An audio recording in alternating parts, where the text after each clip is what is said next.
সিলেটে ঠান্ডা জ্বর সহ হামের উপসর্গ নিয়ে হাসপাতালে বাড়ছে রোগীর ভিড়। চিকিৎসা শেষে অনেকে সুস্থ হয়ে ঘরে ফিরছে, পাশাপাশি শনাক্ত হচ্ছে অনেক নতুন রোগী, ঘটছে মৃত্যুর ঘটনাও।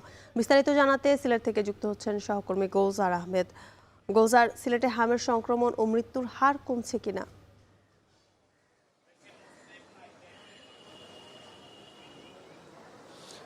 দেখেন, আমরা যদি গত এক সপ্তাহের তুলনামূলক তথ্য বিশ্লেষণ করি তাহলে এটা বলতেই হবে যে তুলনামূলকভাবে আসলে মৃত্যুর হারটা কমেছে। আজকে পর্যন্ত যেটি এখন পর্যন্ত আমাদের কাছে তথ্য আছে সেটি হচ্ছে যে হাম প্রকোপ শুরু হওয়ার পর থেকে এখন পর্যন্ত সিলেটে প্রায় 34 জনের মৃত্যুর ঘটনা ঘটেছে। তবে নিশ্চিন্তে হাম শনাক্তকারী রোগীর সংখ্যা হচ্ছে 5 জন। আজকে স্বাস্থ্য অধিদপ্তর যেটি আমাদেরকে তথ্য জানিয়েছে যে সিলেট বিভাগে এখন পর্যন্ত হাম রোগে সন্দেহজনকভাবে ভর্তি আছেন 334 জন। তার মধ্যে 4 জন হচ্ছেন হাম রোগের শনাক্ত করা গেছে।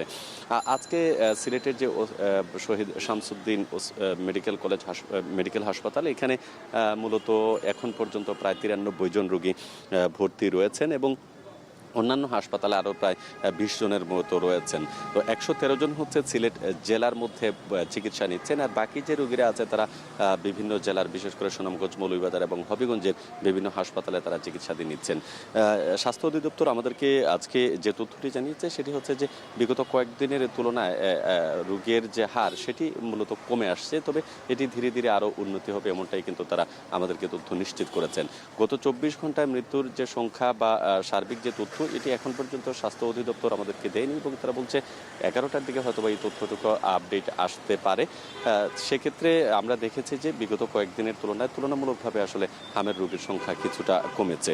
যদিও আমরা এর আগের এক সপ্তাহ আগে আমরা দেখেছি সিলেটে এখন পর্যন্ত গত এক সপ্তাহে প্রায় 7 জনের মতো মৃত্যুর ঘটনা ঘটেছিল, কিন্তু শুরু থেকে শেষ পর্যন্ত এখন 34 পর্যন্ত আছে। সিলেট ওসমানী মেডিকেল কলেজ হাসপাতালের পরিচালক যিনি আছেন তিনি বলছেন যে হামের রোগীর সংখ্যা বৃদ্ধি পাওয়ার কারণে তারা সিলেটে এই যে শহীদ শামসুদ্দিন মেডিকেল এখানে চিকিৎসা দেওয়ার পাশাপাশি ওসমানী মেডিকেল কলেজ হাসপাতালেও প্রায় 18 শয্যা বিশিষ্ট একটি বিশেষ ইউনিট চালু করেছেন। পাশাপাশি আইসিইউর সংখ্যাও কিন্তু বাড়ানো হয়েছে। তো সব মিলিয়ে গত কয়েকদিনের তুলনায় আমরা যদি বলি তাহলে দেখা যাচ্ছে যে এটি উন্নতির দিকে রয়েছে এবং জনস্বাস্থ্যের সাথে যারা কাজ করছেন তারা বলছেন যেহেতু টিকা দেওয়া শুরু হয়েছিল বেশ আগে, টিকার প্রভাবটা এখন ধীরে ধীরে এটি আসলে মানুষের মধ্যে প্রভাব বিস্তার করবে এবং এই রোগের সংখ্যা দিন যত যাবে ততই আসলে কমতে থাকবে। এই ছিল আমার কাছে সিলেট থেকে হাম নিয়ে সর্বশেষ তথ্য। জ্যোতিকা। সিলেট থেকে হাম পরিস্থিতির খবর জানাতে যুক্ত ছিলেন গুলজার আহমেদ।